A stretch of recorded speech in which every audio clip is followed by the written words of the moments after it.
Hello, everyone. Welcome to the Beyond the Box podcast. As you know, my name is Sammy. Welcome to the show. I am joined by a very, very special guest today. Um, he is a full-time professional table tennis coach, and that is truly something unique and something amazing. Funnily enough, although I'm not in my table tennis gear today, I have a normal t-shirt on. Um, my guest, Ard, he is in his table tennis top, but we are actually peers in the same field, as I am also a full-time professional table tennis coach. So I think it's going to be a really interesting episode today. There's going to be lots of discussion, maybe a bit of debate, but I will let my guest now introduce himself and tell us about your qualifications, Ard, tell us about your background, and maybe how we know each other. Right. First, how we know each other, because you reminded me of something I had forgotten about. And you called me last time the angry man in the corner, and I looked it up. That was, I think, 2000 and where was it? 22. It was 2022 that I was in the opposite corner of you when you were a player. I Ah, just looked at the results. I think you won one and you lost one. yes, I Uh, remember. I remember. Yeah, well, your memory is better than mine then, because I had to look it up. Um, yeah, and then we met again at a coaching course in Hastings Hmm. for your level two, and I was the privilege to be the tutor. And I noticed you were a bit different from the other others on the course because you were keen. You were nearly taking over in some cases. You started coaching everybody. No, but that also shows your enthusiasm, and I think if I look at you, you're different than other coaches. I think everybody needs to be different, and you need to think different is good.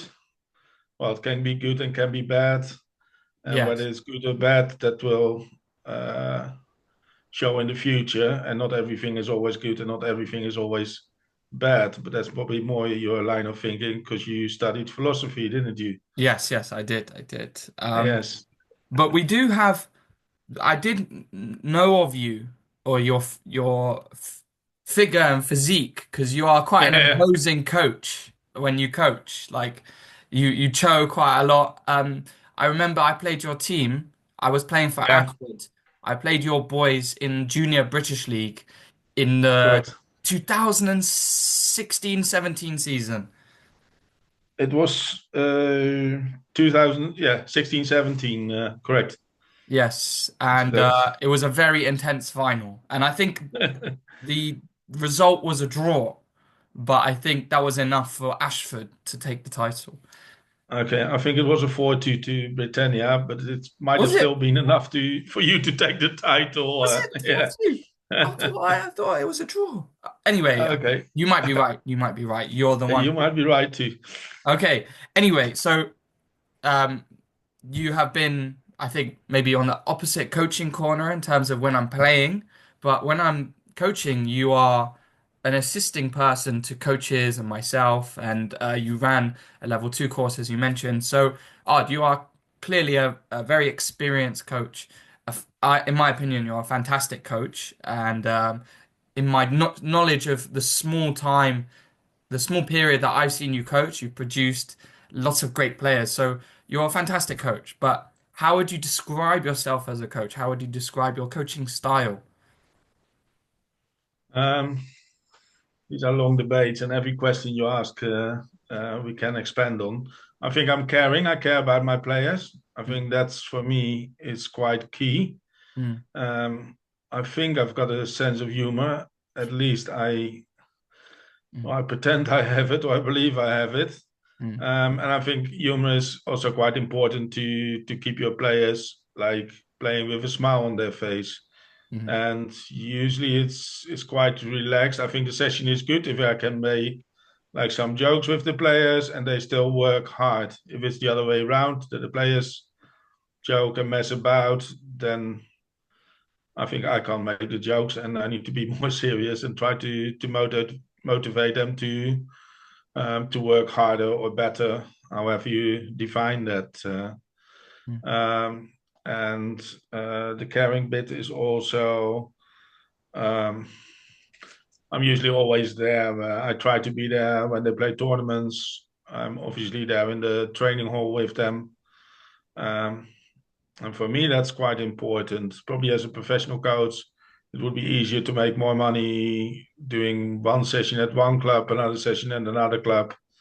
But I think you can only produce players when you work with them a lot. mm, Otherwise, it takes too much communication to hand over from you to the next coach to the next coach, and mm, it becomes virtually impossible. mm. So just from what I gather here, you're if I could summarize, number one, you're caring. Yeah, Number two, you have, let's say, perspective. Know when to be relaxed and know when to be quite firm. So yeah, adaptability, perspective.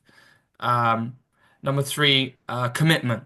Commitment to a club and a set of players. Uh, did I miss anything there? Obviously, hard work and other aspects. yeah. No, I think these are key aspects, and there's more things to it. It's not like straightforward. If you, I think basic thing is already that someone opens the hall. That's already the start of it. If you give opportunities to players, if Mm, you open the hall, players can play. That's the first step. If you then can give them some advice to improve their game, and it's not just their game. You ultimately try to build them up to become like well-rounded personalities and help them further in life. mm, And table tennis is just a part of that. For some players, it will be more than a part of it and take over a bigger part of their life.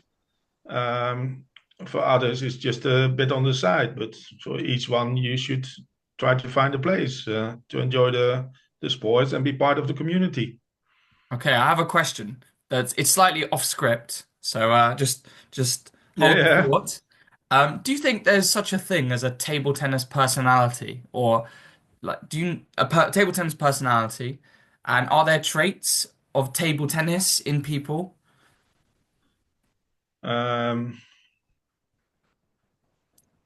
that can be a long debate, but I think anyone, I think if parents come with their kids, whether they go to a table tennis club or a volleyball club or a football club, I think they look for like a safe environment for their children and somewhere where they can enjoy themselves, what they enjoy doing, and where they probably work a bit on their fitness, stay healthy, um, maybe learn some discipline, whatever ideas the parents have. And I think you can discuss table tennis or volleyball or whatever.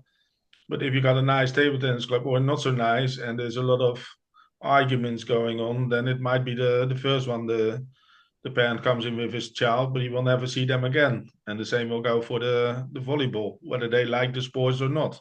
Hmm. And only once you got them for a couple of sessions, couple of weeks, well, then they probably buy into it and will be more committed and enjoy the sports more.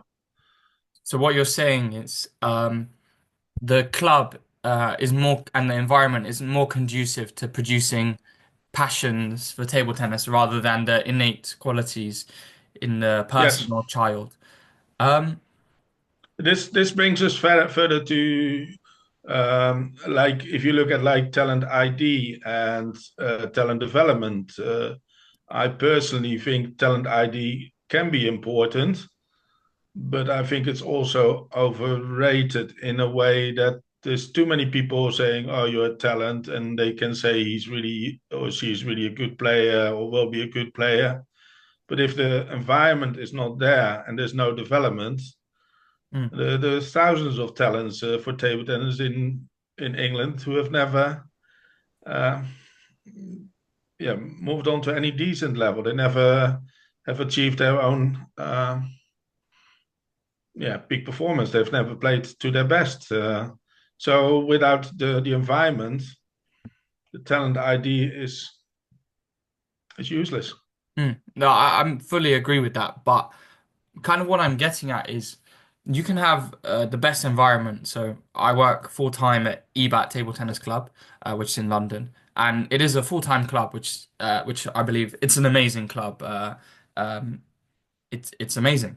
But there Yes. are some, let's say, kids or people that they're in this environment, but at this stage of their development, they don't possess traits that are going to allow them to make the most of the environment, particularly, um, especially in that today's generation, in terms of concentration.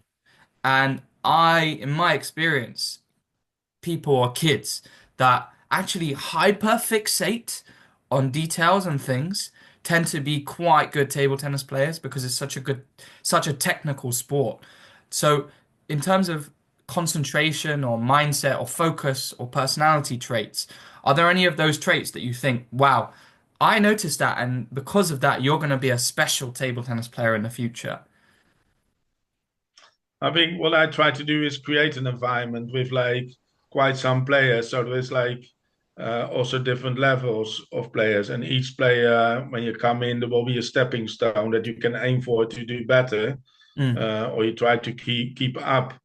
And the more gifted players, they will use them stepping stones and take over. Without the environment, them stepping stones are not there. mm, And also, I still remember a long time ago, there's a Swedish coach. He worked as national coach in Germany, Christer Johansson. I think his brother Kjell Johansson was world champion. I think at a symposium, they once asked him, "What is a talent?" And he basically said, "Well, someone who wins a lot." And sometimes it is that simple. So you can filter out the winners. What also quite often happens is that, like, if you win something, then people analyze it and want to copy it. But you need to know what's the winner of last year is not going to be the winner of like in 5 years' time. So there needs to be, uh, yeah, you need to look ahead and also look at the qualities of the individual in front of you, like such as. yeah, like the brothers in the Lebrun brothers in France. One is playing Penalt. That's not done in Europe for wasn't done in Europe for many years. So they did something different, and he's not the world champion yet, but he's a very good player. So Okay. if you what I'm saying now, Ma Long is like top of the world and the GOAT, the greatest of all times. Uh, which I think that are nice. You can always debate about it. But if you start playing the same as Ma Long, will that still be good enough in 5 years' time, in 10 years' time? So, what you're saying is, what I interpret is the community or the environment that you're in will naturally produce the winning situation. Not naturally. That needs to be guided as well. So there is a role, obviously, for a coach. There's also debate whether coaching is also like facilitating. I think it is a Mm, lot of facilitating, like yeah, might even advising on bats or rubbers or putting up the tables, or as long as they can play and do their hours. And ultimately, you need to build up your players to become independent, mm, so they can think for themselves and make their own decisions. Which doesn't mean that they haven't don't have to be cornered uh, when they're at like elite level. But the sport is so fast and goes so quick that you have to be able to think for yourself. that's true. Environment is a big theme of what you're saying here, and I've we've discussed, but I read your paper. I think it was for your master's in Correct. coaching practice. Um, Elite coaching practice at yeah. the University of Lancashire. And there was a term for basically environment that you discussed, and it's called community of practice. Um, just where does that term come from, and how does it translate to the way you conduct your coaching? Because from what I read, it sounds the article sounded like the role of the community is as a whole, as a group, is key in producing a player, and the coach is kind of what you said, a facilitator for each of the parts of the community. So, what is a community of practice? Right. So first of all, you've been to university as well, and for your different assignments, you have a certain freedom to pick a topic, and it was the same case for my master's dissertation. Um, I've always had the idea. I always There's debate whether table tennis is like individual sport or whether and that's the opposite of team sports then, where I think these things are not so black and white. They flow over. Like in football, the um, if you play in a team, you need to play for your own position. So are you a team player, or do you need to look good for the coach or the manager so you can play next week again, or you're going to be the goalie or whatever? Whereas in table tennis, you can't progress on your own. You need your sparring, you need your environment, you Mm, need your coach around it. So it's not like black and white. And yes, obviously, if you're on the table, well, unless it's doubles, but you play your own match, you make your own decisions. Yeah, and most coaches will focus on more like psychology of like the actual shot, the techniques of the different shots. I try to pick a subject where also came forward, um, like I said, the environment. And then I figured something out because there was a lot of reading going on around the studies to become a level four. And there was also a postgraduate diploma in elite coaching practice. Um, there's a lot of stuff going on about learning and how people learn. mm, And learning doesn't just happen direct. And that was where the communities of practice came in. It was the idea was developed by two people, Etienne Wenger and Jean Leif. And Leif was the anthropologist, and she studied. Um, I think it was somewhere in Africa, like apprenticeships. So a young kid starts working for a master tailor, and the idea was that master would directly instruct the child, and then at the end he would be a good tailor himself. mm, mm.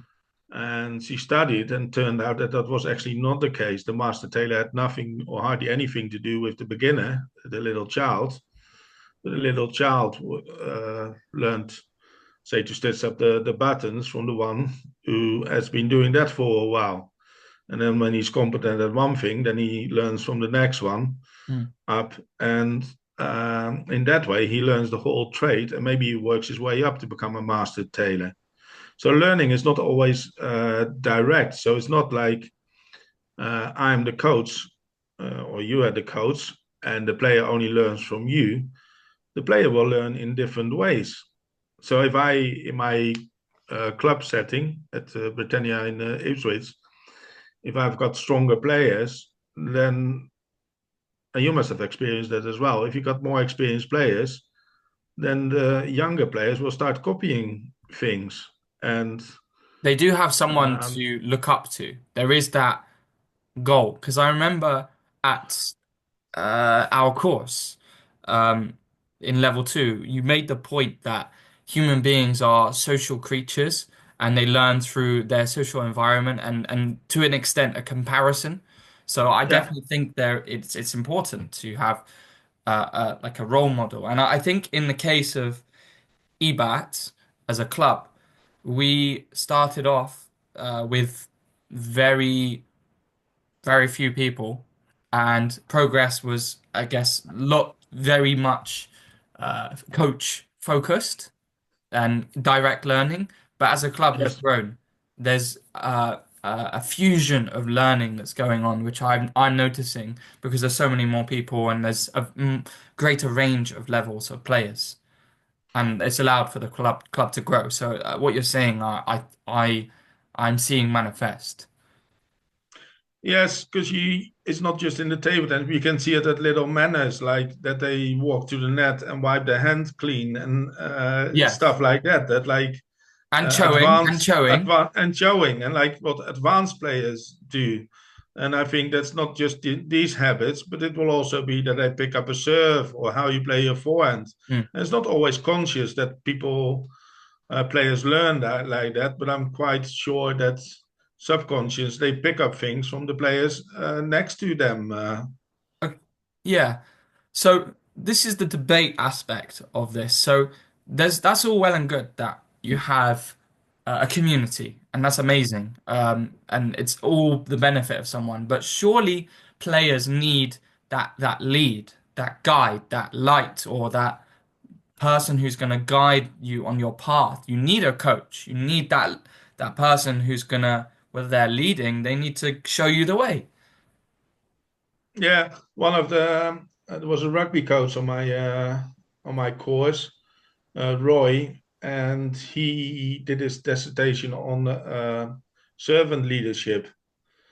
And I think there's something in there that it's also like players. If you have played at a high level, I think then everything has always been centered around you. So the coach plans for you, maybe your travel, or the federation plans it.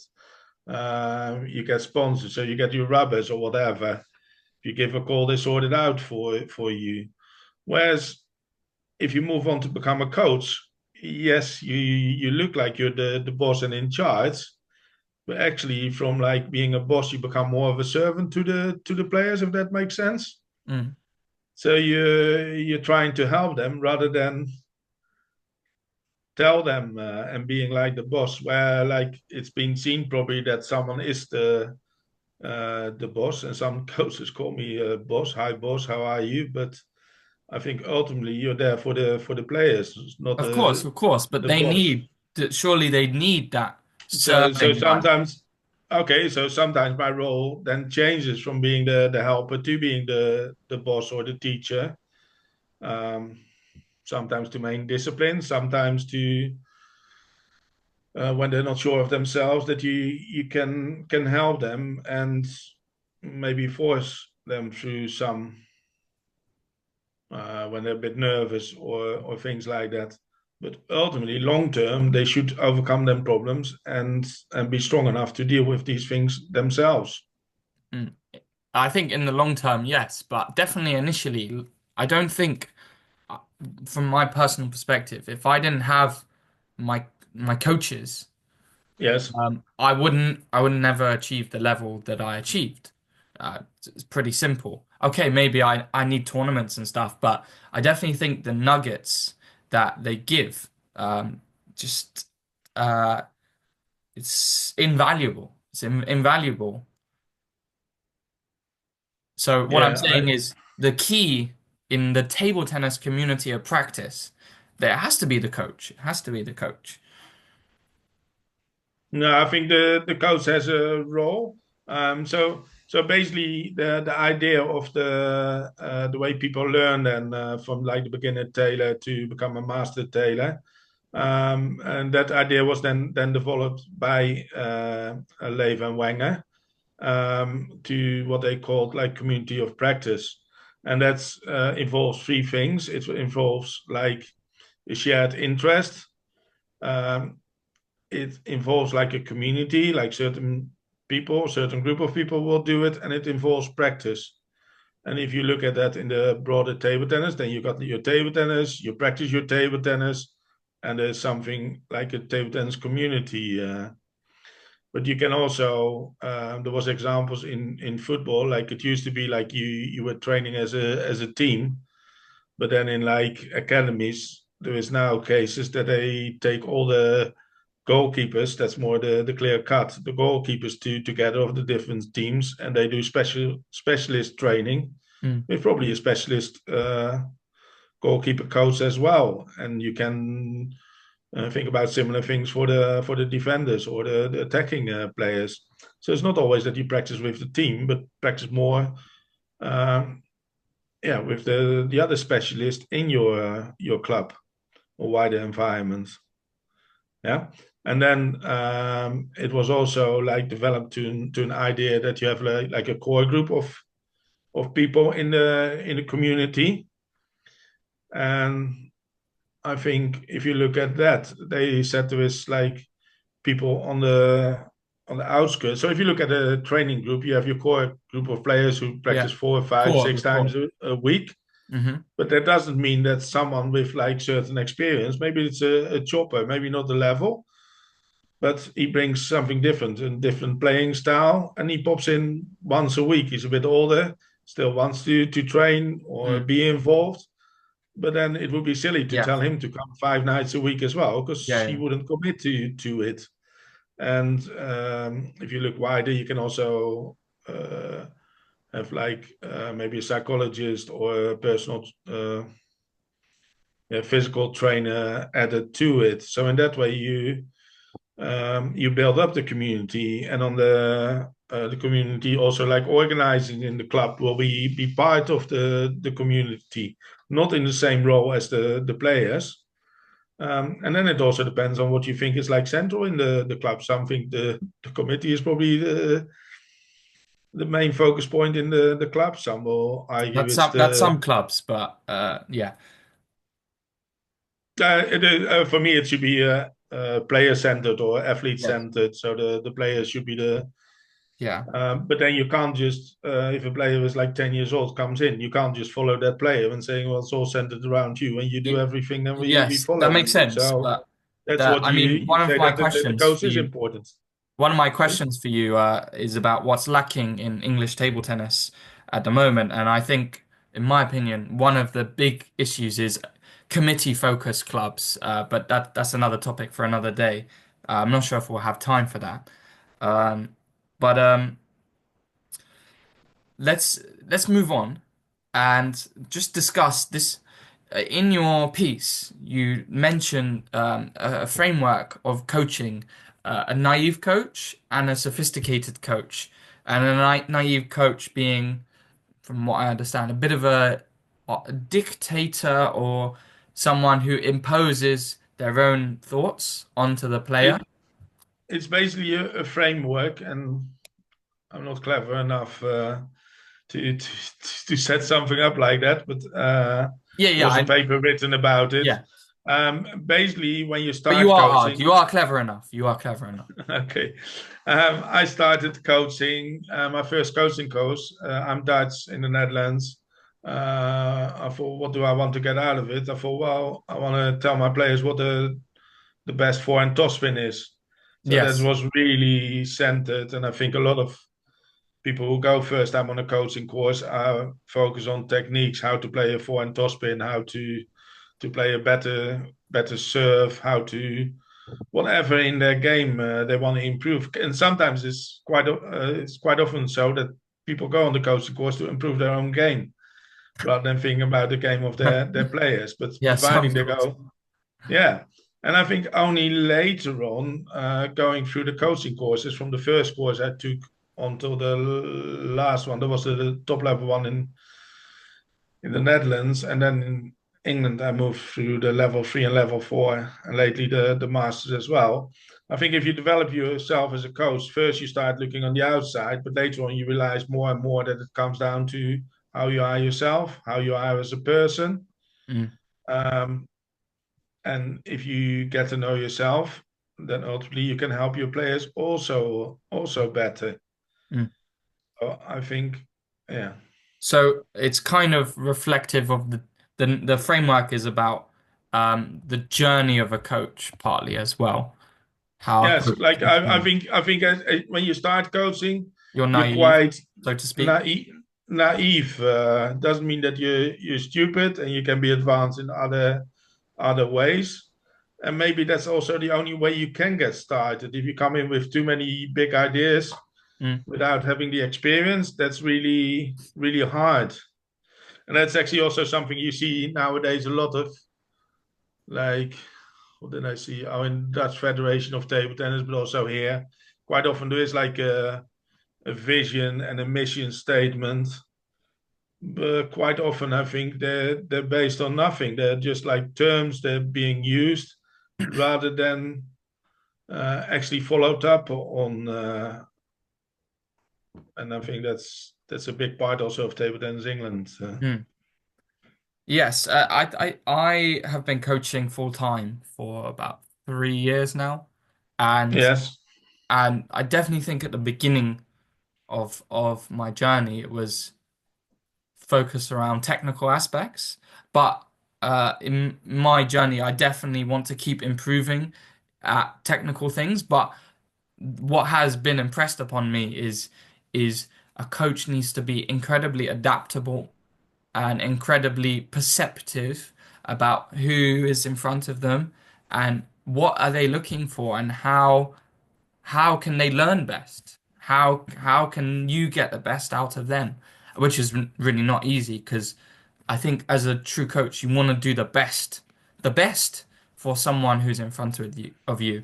So I definitely think my coaching journey has evolved and it's much more about being holistically uh, as best for the people in front of me. So not necessarily teaching them, oh yeah, the forehand topspin is like this. Well, where do you want to be in your table tennis journey? Okay, if you want to go here, your forehand topspin should look like this. If you just want to play for fun, then don't worry about it, but think about it like that. If someone says, I want to be the best, right, it has to be this. Yeah, I think you can't force someone to be the best. That's about taking the horse to the water, but you can't make it drink. So you need to look at like the ambition or the Hmm. shows of ambition that a player has, and these things can change when you go through puberty. Your psychological profile can change. So players that might not look to be suited. Um, as they start as a player can change completely going through puberty and then be committed. If they then have the technical ability and um, mm, some like physical skills and tactical skills in place, then they can still become a really good player. If that foundation is not there, and then if they change their mind and their profile, the correct character changes, then it will be way harder, and it will be way more limited how far they can progress. Yeah, so you need to look at the individual, a bit about ambition, try to do the best and make him the best you can or her. Um, but then it ultimately depends on the player and also how they developmentally going through puberty. Okay. Yeah, I agree. I mean, I started a bit late, and I think in terms of and my ambition changed slightly as I got older. I became a bit more ambitious when when I was slightly at the end of my junior career, and then my foundations weren't necessarily as strong as everyone else, so it's been hard to keep rising the ranks. Um, but it's over time, just because I've kept at it, I've managed to keep build my foundations and improve. Um, I just want to I just want to move on to the last question. We've got about 5 minutes. I No want pressure. to I would like you to just discuss some points, and maybe we can leave the points that you make to the audience to debate at the end. As you know, there's thousands of people watching this video. Um, Table tennis England, English table tennis. Why is English table tennis lacking so much? We have so many amazing coaches, so many amazing players, but yet internationally and nationally, we're doing very, very poorly. What is going on? Um, it, it's a nice one. I think if you look in Europe, hardly any player is happy with his governing body. So That's a that very goes for, political answer, Ard. That's very political, politically correct. yeah, well, I've learned things since moving to England. Uh, so it's not that clear cut. If they're now in a phase that I think uh, can maybe make or break things. Make or break. How Because so? there is two big changes now. They're working on a competition review. This year there have not been any Grand Prix for the senior players, except for one in Jersey and one in Cardiff, so none in England. And although expensive, they were and not always running on time. I think they Yeah, I were was there. like I was at most. Cardiff. It took time, but I enjoyed it. I enjoyed it.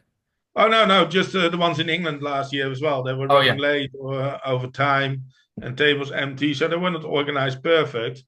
But I think they were great events for the players um, to play like at your own level, and also they work like kind of like the community coming together and you discuss things and you have a smile together.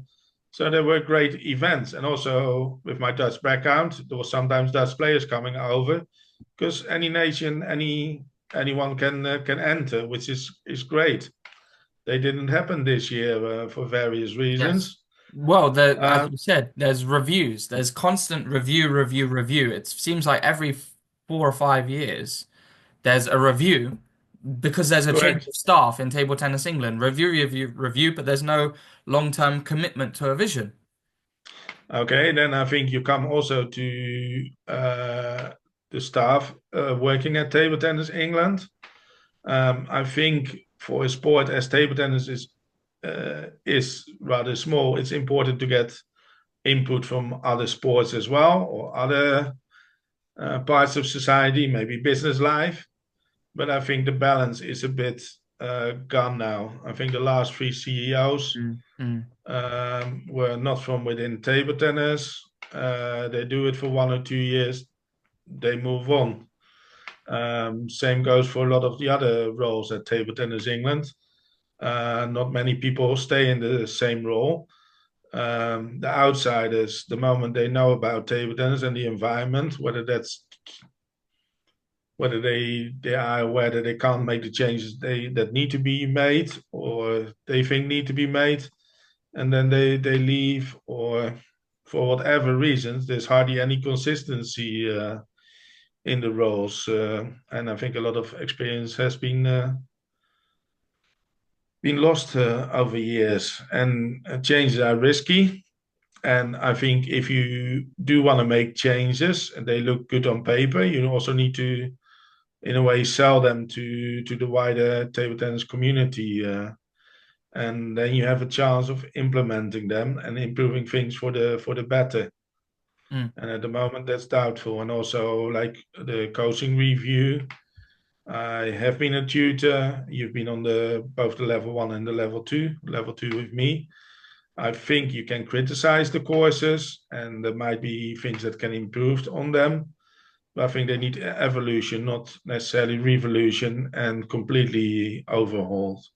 And I'm also not sure whether these things come from within table tennis Mm, or they're forced on table tennis from like Sport England or other mm. quangos, as they call them. Okay, so there's quite a lot of aspects here. There's loss of experience.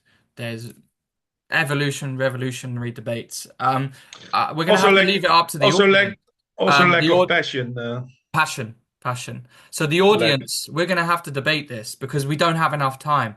Um, what do you think? What is lacking in English table tennis? Please leave a comment, please like, please subscribe, and we will debate this over the years. Thank you very much, Ard, for an amazing interview, and thank you very much, the viewers, for watching. See you all very, very soon.